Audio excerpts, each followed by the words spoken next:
Hello, DJ. How you doing? Oh, doing pretty well, Andrew. How are you? Doing well. Thank you for joining me. Excited to hear what you have to share today, and we'll go ahead and jump right in. First and foremost, want to hear about your family life. What does that entail? So my wife Shannon and I have been married for 13 years. This will be 14. So back in 2007, we're on like their first friends of our group to get married. So that was an interesting ride to go on. Um, but we've got two sons, Lewis, who just turned 5 on November 26th, and then Noel, who is going to be 10 months old here in a few days. And then we've got our dog, Putty, who is also 13, almost 14. He's outlasted our marriage by 1 month. And then we recently lost Glenn, who was a golden retriever. He was 12 a few months ago. Yeah, absolutely. I know that you love the dogs, and I know it was awesome when you guys had a big family of 2 kids and 2 dogs. And I saw the pictures and beautiful family for sure. So you said their names were Lewis and Joel, is that right? Noel, Noel. Noel. It's actually, it's if he was going to be a girl, he'd be Noel. Okay.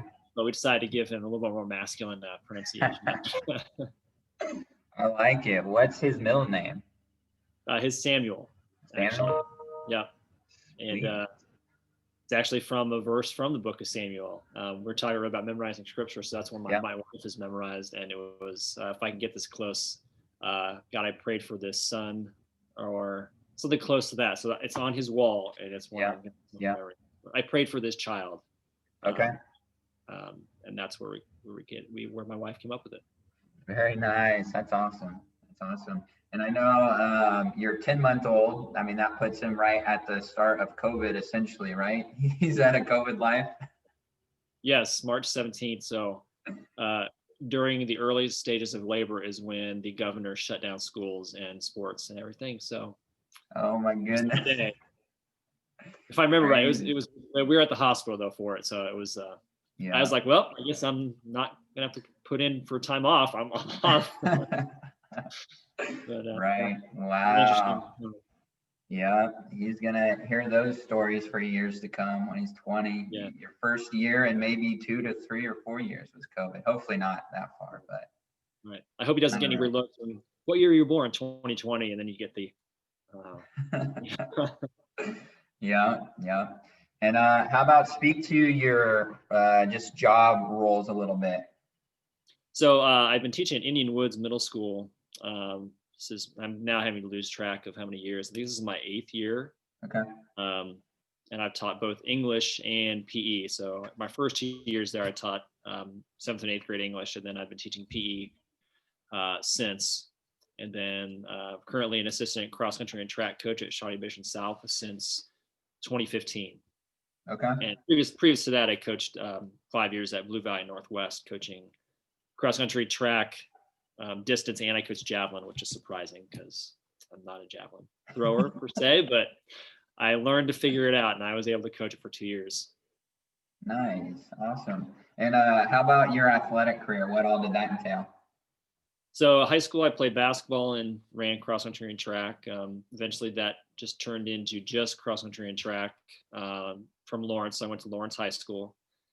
And then I was a walk-on at KU for cross country and track, and competed there for 4 great years. I was able to kind of move my way up to being part of the top 7 team for cross country, which coming in with what my track times were in high school, that probably wasn't going to be something that would be expected.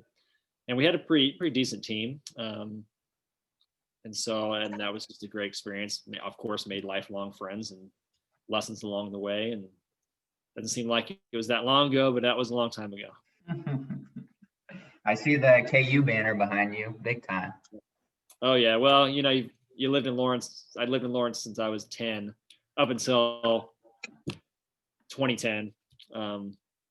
We moved out to Overland Park, so yeah, I wasn't born in Lawrence, but you could say I was brainwashed to the Jayhawk.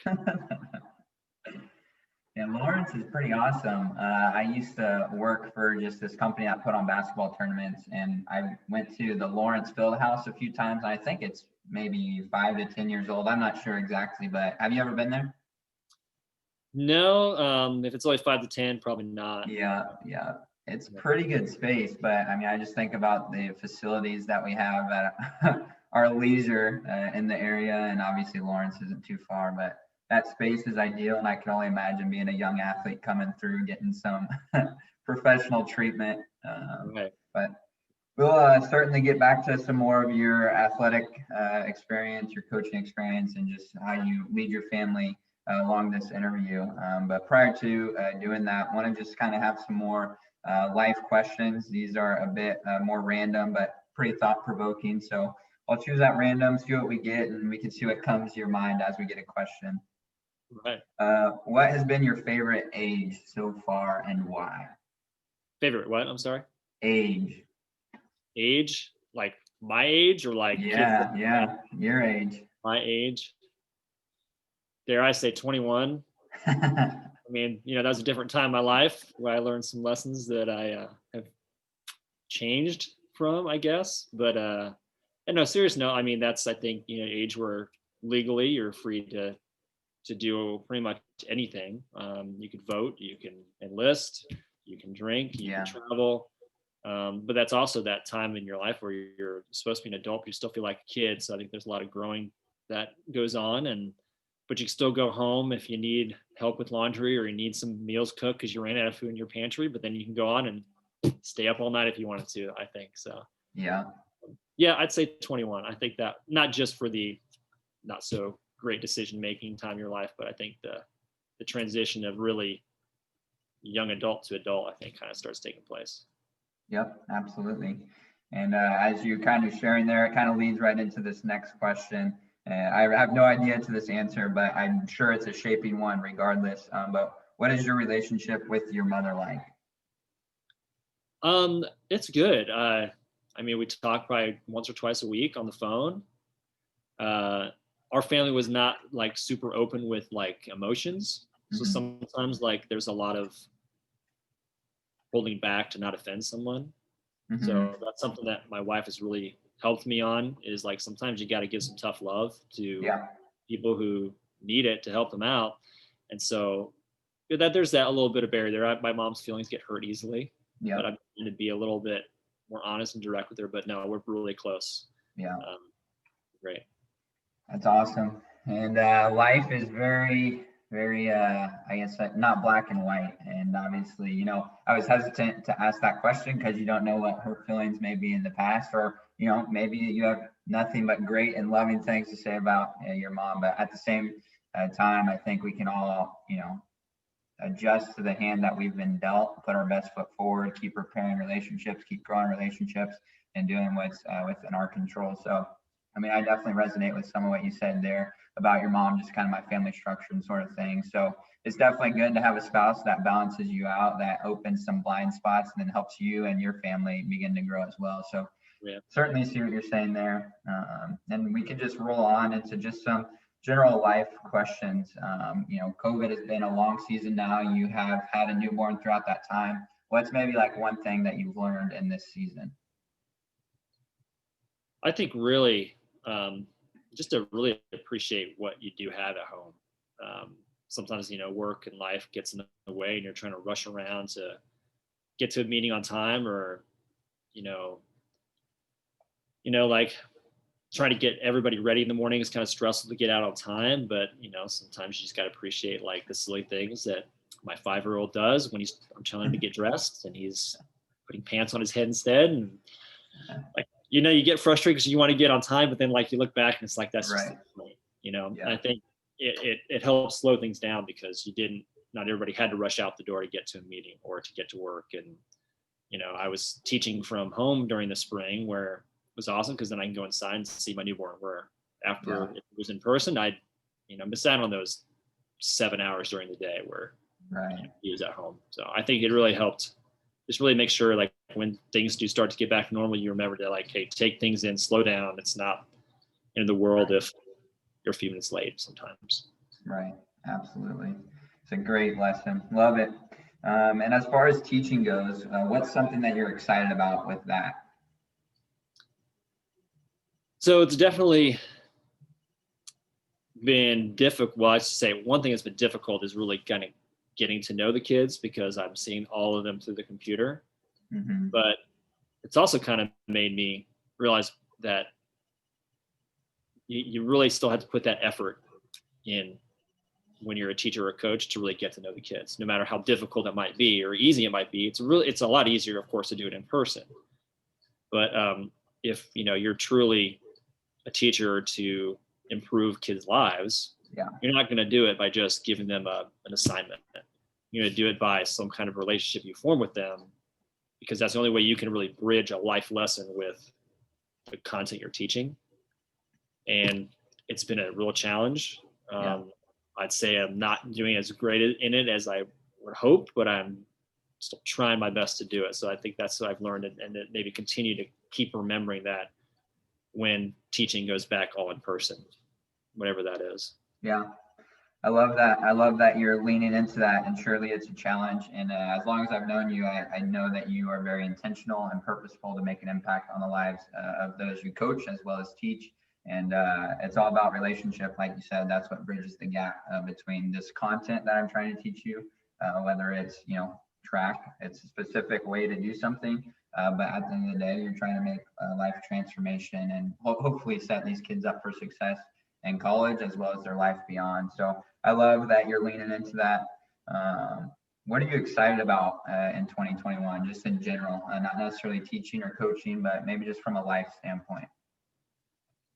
I don't think it's always, and I've always tried to look this way, like what's around the corner, like with like the kids or with family or friends, like you just don't know. And it could be for the worse. You never know. Things are always coming around the corner that you're not expecting, that aren't great, but always trying to look at the positive. Like, my son's starting kindergarten in the fall. That's crazy. And I'm excited for him. He's excited. Yeah. My parents are hopefully going to move out here to Overland Park. They've started kind of looking at houses. They're, getting their house kind of ready to be put on the market. So that's exciting, because we've been on them about that for years, but they're finally both retired. So, and just all that, just kind of keeping all those important things in life in perspective, and hopefully just things continue to improve. Yeah, absolutely. Those are all great things. And like you said, ultimately, we can always control our outlook, and we can control how positive we are. So like you said, whatever life throws at us, it's going to be an opportunity for adventure, opportunity to have fun. And that's what it sounds like the way you take on your life. So I love that. What's a weekly or daily routine of yours that you have?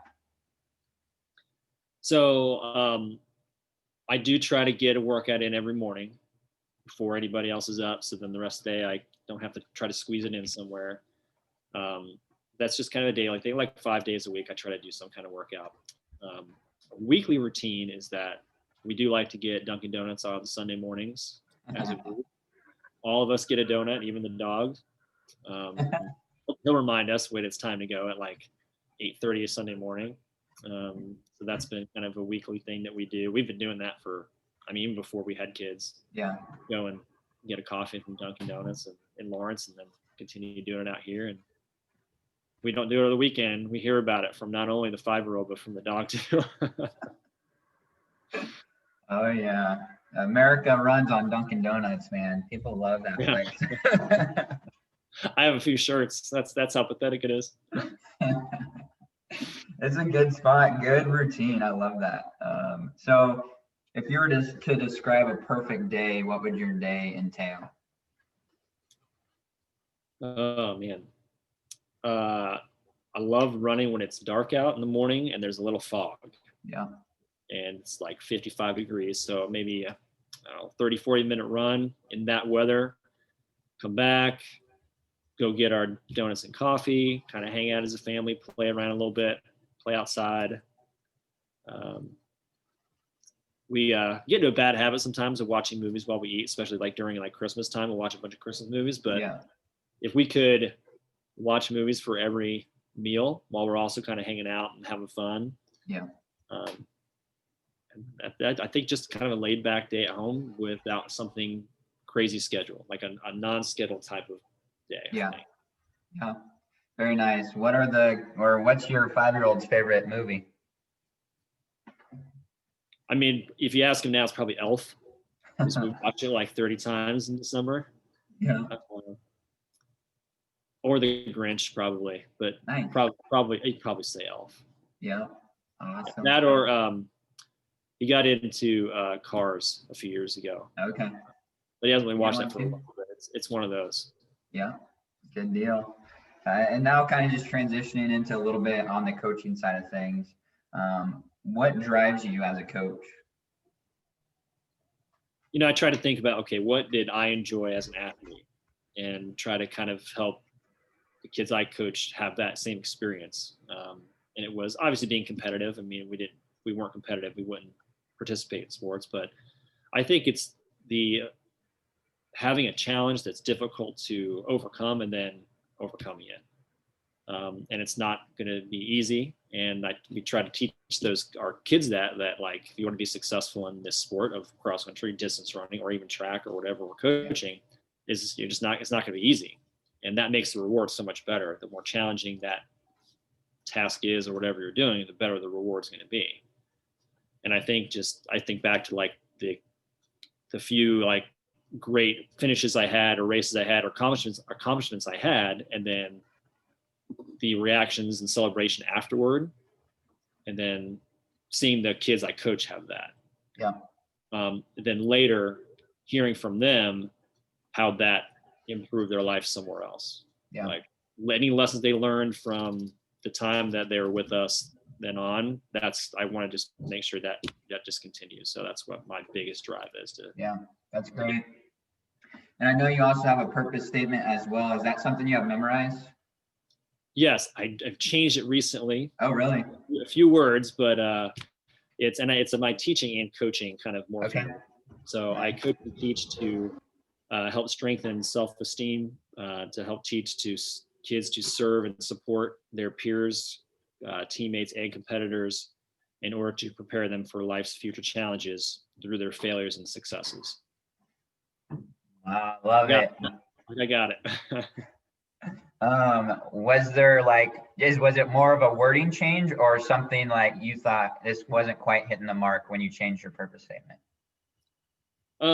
I think it was a little wordy, and I took some out, but at the end where it talks about through failures and successes, I had it specifically in the class. I think it says something like failures and successes of athletics and in the classroom.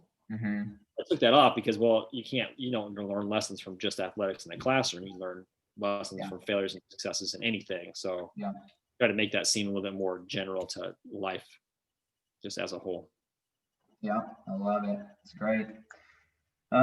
If you were to give advice to a coach who's just starting out, maybe like 1 to 3 things that they could implement right away that would help their program thrive, what comes to mind for you? I think first is making sure you have what your purpose is. Like, what are you really trying to accomplish? Are you just trying to win games? Or are you trying to like improve the lives of kids? I mean, you can do both for sure.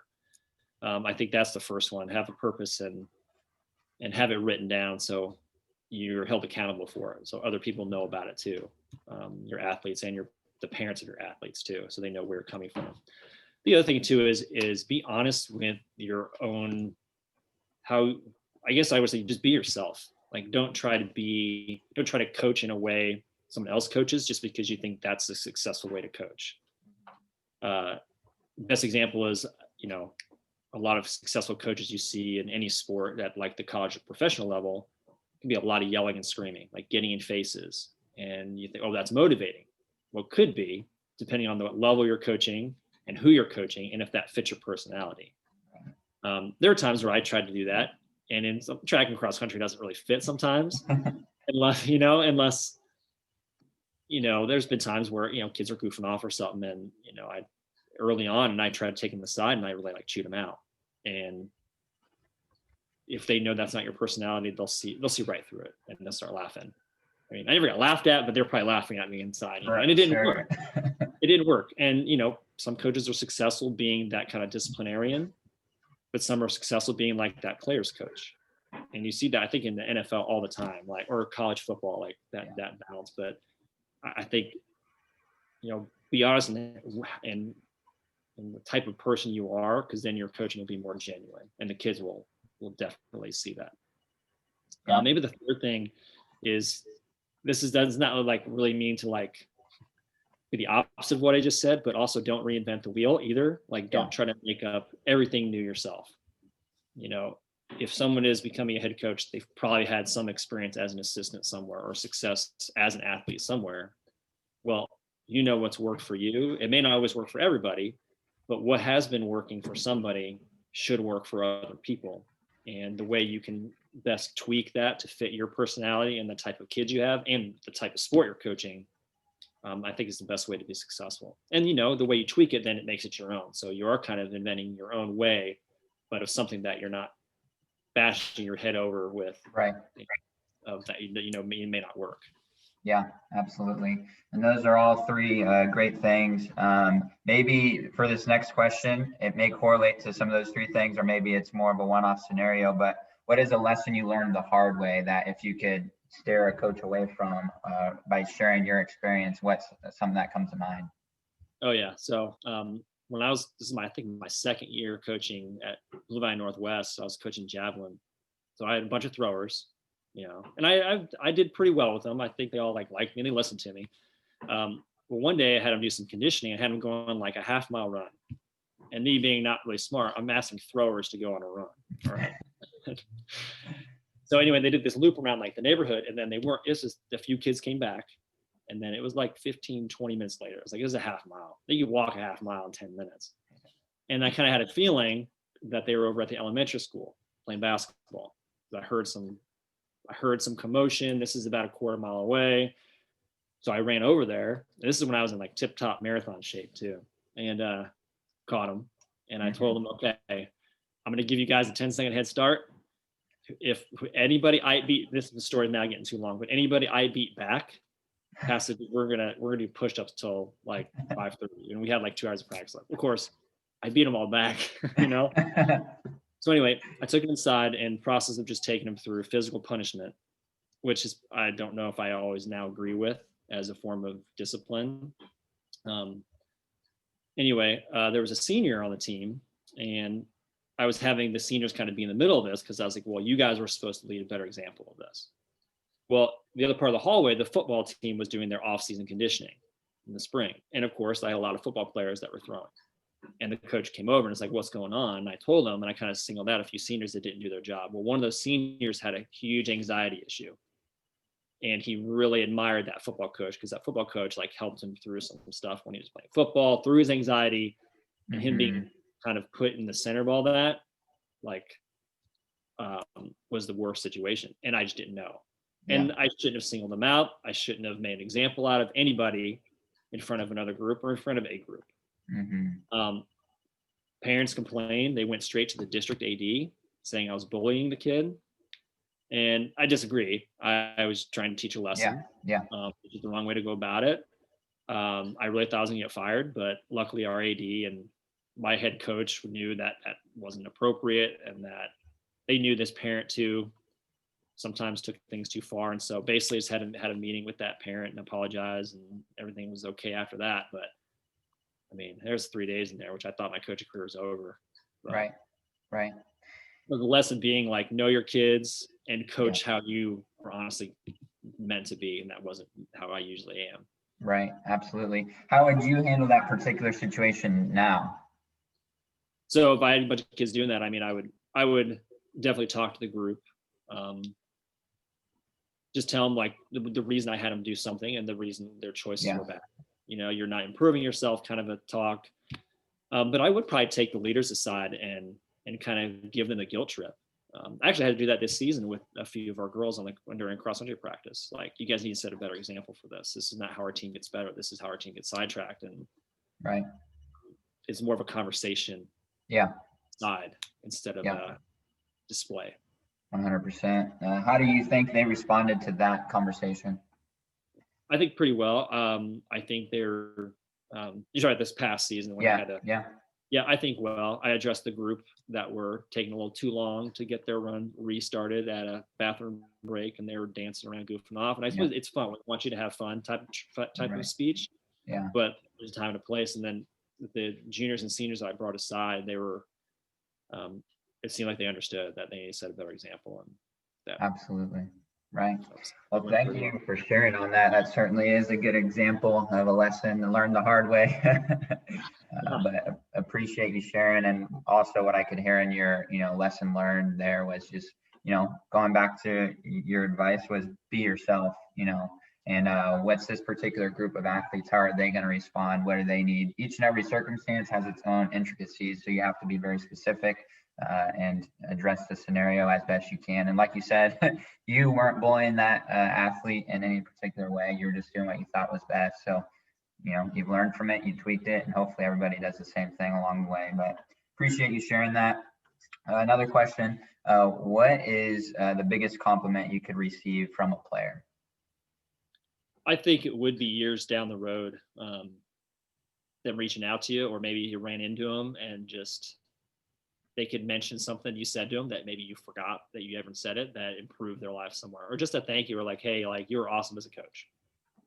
They don't have to be specific about if it was just on the field, on the track specific, or like you're awesome as a coach. I learned a lot from you in my life. Like, I got a card today from a current senior girl who is deciding on college tomorrow. Yeah.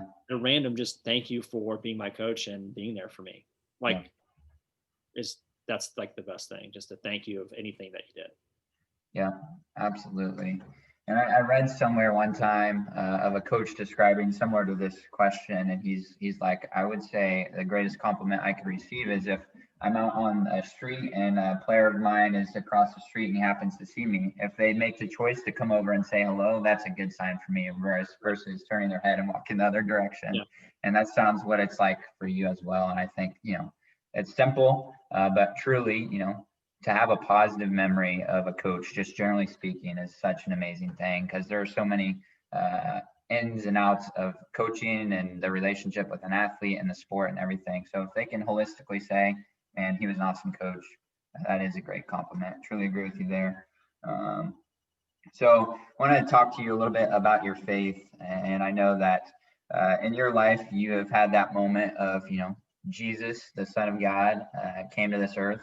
He lived a perfect life, and then he took the penalty for my sins and died on the cross. And that's something you've put your faith in. You believe that he raised from the grave and now sits at the right hand of God. And I know that kind of guides your life. When would you say you had that point of realization where, Jesus is my Lord and Savior? Even though I grew up going to Catholic church when I was younger, and then now going to Presbyterian, I don't think I really understood and realized it until probably 7-8 years ago. That was just more for me doing my own reading of the Bible, this church that my wife and I are part of, and just some experiences I've had as a coach. Grew up in a Catholic church, and it was great. Like, I learned a lot. Never in my life did I ever not believe in Jesus, but I just never understood it all completely. And things happen in your life that change your outlook and change how you view things, while at the same time you're reading and learning from people who know more than you do. Like, helps you connect and really understand that you're saved by this amazing person who did this amazing thing. And there was a feeling I had too, like, it wasn't a sound or a sight, but it was a feeling like that I just had a realization. It was like through a time in our lives of my family and mine and coaching that really opened it to made it like solid right there. Yeah, I believe fully. Absolutely. And you mentioned your church played a big part in your faith journey. Is there anyone in particular that you would say, man, they've really sharpened me, they've encouraged me to keep pressing in? I was part of a coaching group at this whole time that I was going really into my full on 100% belief in Jesus. And Pastor Todd Weiland at my church was kind of the one in charge of that. So I've had a few conversations with him about it. Coincidentally, his daughter was on the team at the time I was coaching all of this. She was not part of that whole realization, but just it was another part that helped he and I connect. And then Ryan Kraskowski, who is kind of the leader of the coaches for community of coaches group that I'm a part of, was leading that group as well.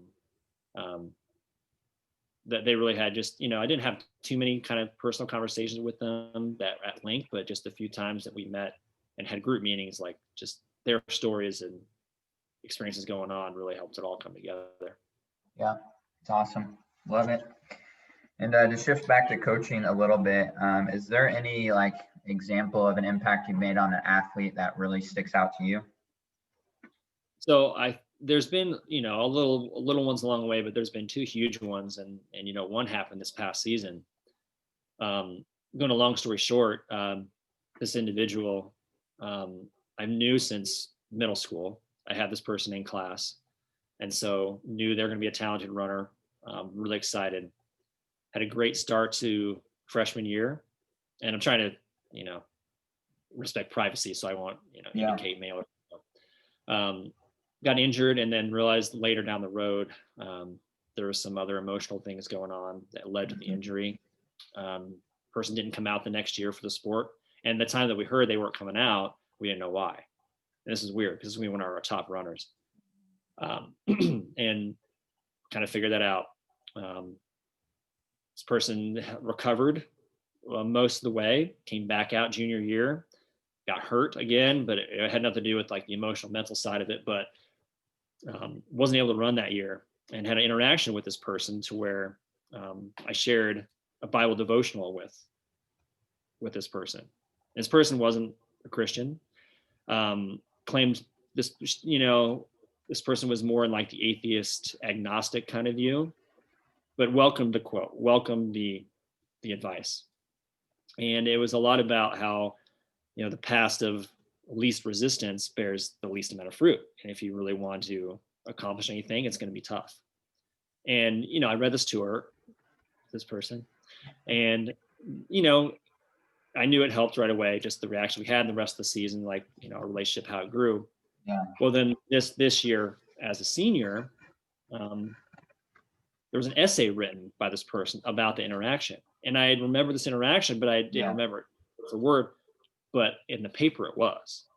I was like, and it's reminded me that the little things that coaches and teachers can say can mean 1,000 times more than you realize. And that it helped overcome a path that was winding down the dark way again. And, this person isn't a believer yet, but I'm just proud that the door was nudged open to where in this essay, it reads that they can find inspiration from the Bible, even if there's not yet a belief in God. And that's just there to say, hey, if you just nudge the door open a little bit. And I think that was just really like a big time moment that I had hardly anything to do with other than reading something that I found inspirational that didn't mean more. Well done. Way to take action with something seemingly small, but like you said, a few words can mean so much. And that's how powerful our tongue is. We know that the tongue has the power of life and death. Even taking it another step further, like you said, a coach is a primary influence. And there's actually a verse or a biblical principle that I had memorized about, a father's role in children's life. And it says, children get their self-image from what they believe dad thinks about them. And you can very easily replace children with athletes and dad with coach. So these athletes are getting their self-image from what coach thinks about them and says to them, etc. So way to seize that opportunity to build life in that athlete.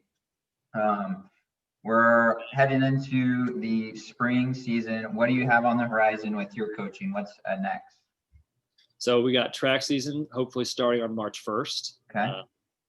I'm sending the kids workouts over the winter to do since I'm not able to meet with them. And I see most of them are saying they're doing them. Just excited that hopefully we can get our spring seasons back in, as most were shut down, last year.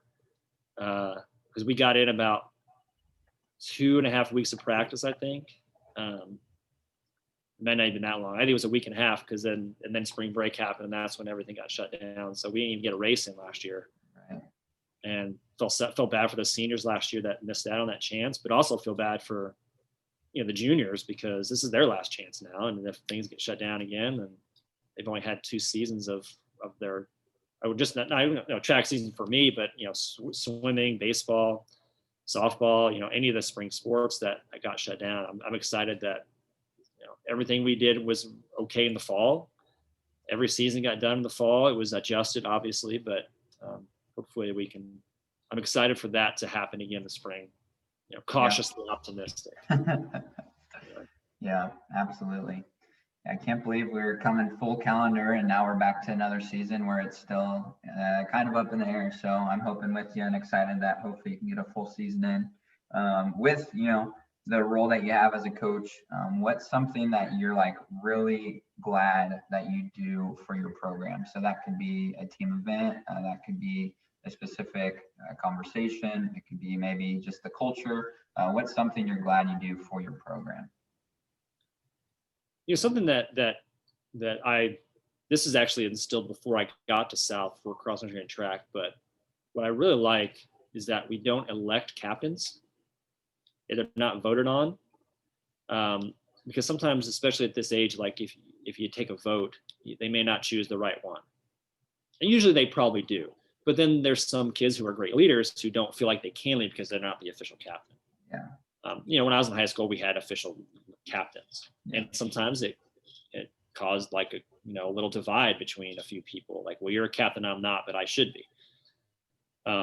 This really, I learned in just the first season of this, it helps empower everybody to have a chance to lead at some point. Not everybody can lead every single day because you have no one to follow.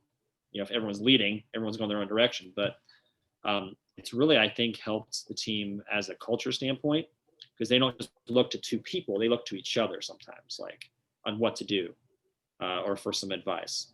There are a few that stand out a little more strongly, and then they're the right ones to lead the group. And I think that can squash any kind of issues that go on between teammates if there's personal issues. And I just think it helps the overall culture, and I'm really glad that we've done that. So, that was starting cross country as, our huge team. And then in track, when I'm just in charge of the distance runners, I try to go to different kids. Hey, will you be in charge of leading this today? And not just use the same one guy, one girl. Right. And that helps them grow as people, to be a little more confident in leading people. Yeah, absolutely. And right there at the end, you finish, that helps them grow as people. And that's your why behind the decision to have no captains. And so similar to what you said at the beginning, it's important for coaches or any program out there to have a reason for why they're doing what they're doing. So I've heard various things on, we have 2 captains every year, or we have a leadership team of 5, or we don't have captains at all. But at the end of the day, it's all going to affect your culture. So why are you doing it? And how are you leading out with that in the particular ways that you lead your program? So love that there. Thank you for sharing. Couple questions here before we get into the rapid fire to finish off. And so if you could say one word that comes to mind, a character quality maybe that you try to possess for your athletes, what would it be? I'd say positivity. Nice. And it kind of happened by accident. Well, I say positivity because that's apparently kids tell me that I am. And I don't know if I am positive all the time, but apparently the way I've coached the last few years, they say, Mr. Hilding or Coach Hilding is, is always positive. He's always encouraging. He always tells me I could do this if I really try, but it may not happen. And so then I kind of flipped that around. I was like, okay, I am going to go with that. I'm going to roll with that. So when I talk to kids before their races, I try to get them, with a positive attitude, because a negative attitude is not going to get you anywhere. Yeah. Positive attitude may not always result in getting that goal that day, but at least you're giving yourself a chance. Yeah. And so I think that's really something that all of a sudden was labeled on me by accident without me realizing it. And so then I ran with it, because okay, well, if you think that's what I do well, then I'm going to roll with it. Absolutely.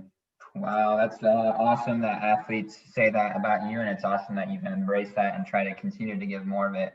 I mean, positivity is, priceless. I think if someone possesses positivity, they're limitless on what they can do. So I love that there. What's maybe a biggest challenge to coaching for you? I think it's kind of making sure I keep fulfilling my purpose and my purpose statement. It's really easy to get wrapped up in just the X's and O's or the results, especially if you're trying to reflect on if you had a successful season or not. So 2 years ago, when we actually had a full track season, it was the first year in my coaching career that I didn't have a kid qualify for state that I was directly coaching. And it kind of hit me hard because that's a big time goal, obviously. Yeah. It was just disappointing. And I thought the kids, realizing later, I didn't have any runners that were probably going to make it to qualify. Some maybe could have, but it'd be a surprise. But at the same time, it's like, no, somebody will qualify. I always qualify somebody.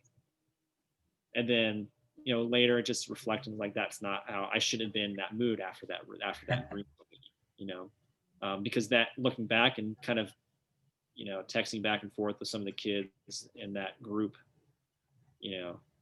weeks after that, because I always try to like send a goodbye message out to the season, to the team after we're done. I kind of said, I didn't feel like I was my best this year. And there's some other personal life things going on during that time, which I felt, I let them down. And I had a bunch of respond that said, no, like this was the closest I felt to a coach in any of my years. I was like, wow, I realized it. And so looking back, that was maybe one of the successful years. Yeah. Even though on the track, it wasn't at the end of the year. The Yeah. kids ran their PRs, their own personal record, and a lot of them are still coming back and wanting to say hi to me. Like that coach said, if they're coming back saying hi to you, that's a good thing. Absolutely. That's great. Appreciate you sharing that. So to finish things off, just kind of going to run through some of your favorites. So maybe a one-word response or short response, first thing that comes to mind. So who's your favorite athlete? So I don't know if I can answer that. I don't know if I have one. Really? I'd say back now. Yeah. I'd say back, and sorry, this is not a one-word answer, but I'd say when I was a kid, it was Michael Jordan. But I don't know if I have one right now. Yeah, totally get that. Do you have a favorite professional coach? So kind of the same thing, but I'll give you a fictional coach that I really like. It's Coach Taylor from Friday Night Lights, the TV show. Okay. So the series, based on the movie and the book. I'd say that. Love it. Do you have a favorite travel destination? So my wife and I went to St. Lucia for our honeymoon, and I think if we could go back anywhere else, we'd go back there. Nice. What's your favorite refreshing beverage? I don't know why I don't buy this more often. I really love a good cold Arnold Palmer.